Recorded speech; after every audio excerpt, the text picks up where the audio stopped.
nunca fui de acreditar muito nessas histórias de terror que o povo conta. Sabe aquelas coisas que a avó falava pra gente não sair de casa à noite ou não ir em certos lugares sozinha? Bobagem, eu pensava. Até que aconteceu comigo. Morava numa cidade pequena no interior, dessas que todo mundo conhece todo mundo. A gente cresce ouvindo as lendas locais, né? E tinha uma que sempre me intrigou mais que as outras. A história do Sete Além. Falavam de um lugar, ou talvez uma dimensão, sei lá, que ficava meio que por trás do nosso mundo.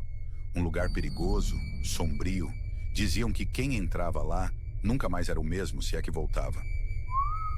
Eu sempre fui curiosa, demais até.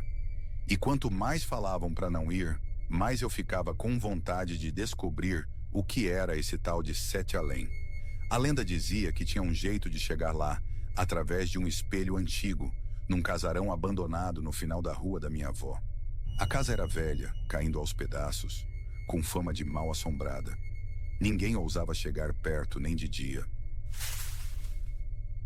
Um dia, numa dessas férias chatas, resolvi que ia acabar com essa história de Sete Além de uma vez por todas.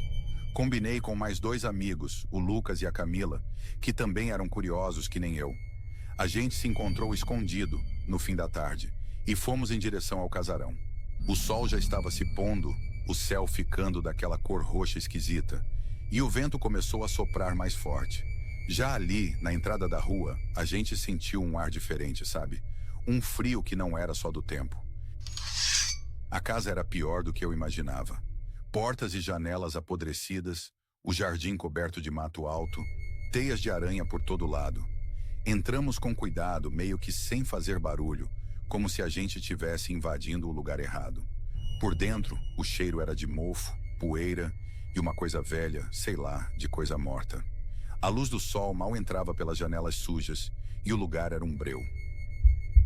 A gente foi andando, meio que no escuro, tateando as paredes, até encontrar o tal espelho. Ele estava num dos quartos, no andar de cima. Era grande, com uma moldura de madeira escura, toda entalhada. Em volta tinha umas velas apagadas e uns desenhos estranhos no chão, feitos com giz. Parecia um altar macabro. Na hora deu um frio na barriga, uma vontade de sair correndo dali. Mas a curiosidade falou mais alto. O Lucas, mais corajoso ou mais idiota, sei lá, foi o primeiro a se aproximar do espelho. Ele passou a mão no vidro, limpando a poeira, e ficou olhando fixamente para o reflexo. A Camila e eu ficamos meio atrás, observando.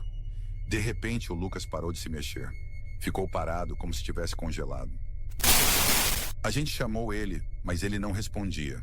Começamos a cutucar, a balançar, e nada. Ele estava ali, parado, olhando para o espelho, mas parecia que não estava mais com a gente. Foi aí que a Camila começou a gritar, dizendo que tinha visto alguma coisa no reflexo, atrás do Lucas. Eu não tinha reparado antes, mas agora que ela falou, vi também. No espelho, além do reflexo do quarto, aparecia uma outra imagem, escura, distorcida, como se fosse um outro lugar.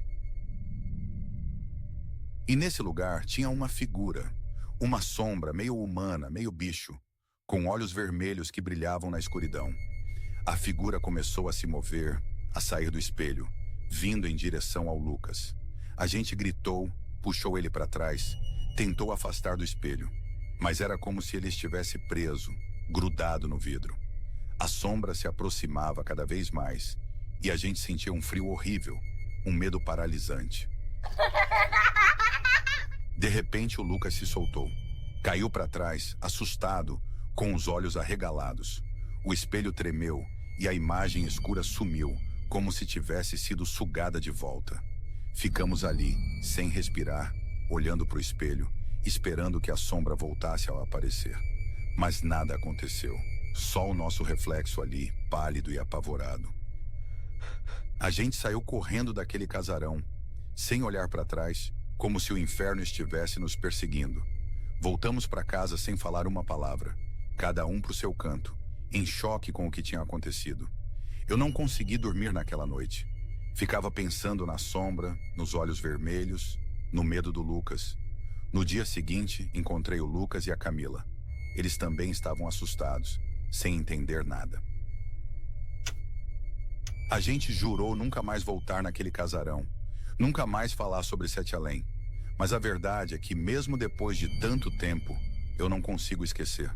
A imagem do espelho, a sombra, o medo, tudo isso ficou gravado na minha cabeça.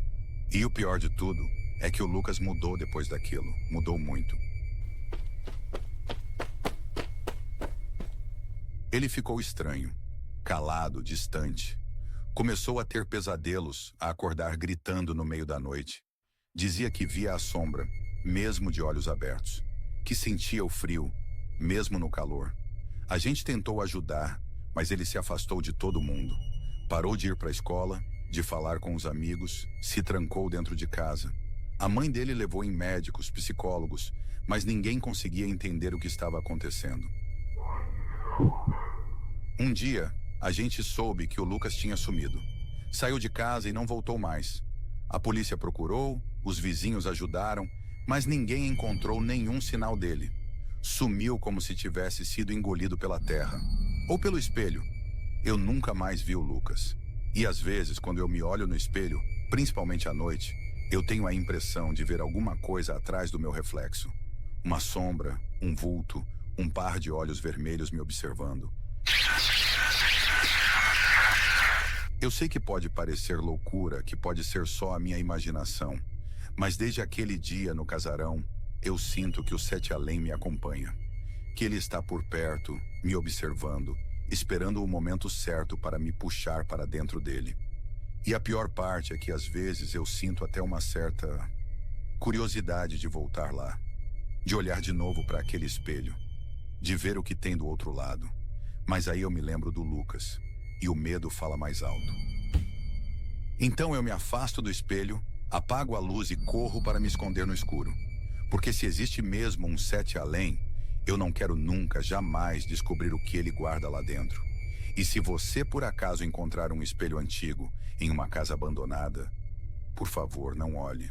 Não se deixe levar pela curiosidade. Porque às vezes, certas portas é melhor que fiquem fechadas. Certos lugares é melhor que a gente nunca conheça. E certas histórias é melhor que a gente nunca descubra se são verdade ou não. Porque algumas verdades podem te assombrar para sempre. Agora vamos para a próxima história. Olá, Vinícius, me chamo Pedro e vou contar o relato tal. Prefiro não dar muitos detalhes de onde aconteceu ou quem exatamente estava comigo. Alguns amigos ainda não gostam de lembrar dessa história, e eu respeito isso. Mas o que eu vou contar, Vinícius, aconteceu de verdade. Eu nunca fui de acreditar muito nessas coisas de espíritos, lendas urbanas, sabe? Achava tudo meio bobagem, coisa de filme. Até aquela noite. Aquela noite mudou tudo o que eu pensava. E mudou para pior, com certeza. Era um grupo de amigos, como qualquer outro, sabe? Adolescentes querendo se divertir, testar os limites. Alguém, não lembro exatamente quem, teve a brilhante ideia de ir até a Cruz das Almas. Conhece? Fica na saída da cidade, um lugar meio isolado, onde dizem que antigamente aconteciam rituais estranhos e que a energia de lá é carregada, digamos assim. Claro que no começo era só uma brincadeira. Ah, vamos lá para ver se é verdade. Vamos tirar umas fotos sinistras pro Instagram. Essas coisas de adolescente idiota. Ninguém realmente acreditava em nada. Era mais pela aventura, pelo medo de mentirinha, sabe? A gente queria se sentir corajoso. Bobos, a gente era muito bobo. Chegamos lá, já era noite fechada. A Cruz das Almas é numa clareira no meio do mato. O acesso não é dos melhores. Andamos um bom pedaço por uma trilha escura, só com a luz dos celulares. Já ali a atmosfera era diferente. Mais pesado, sabe?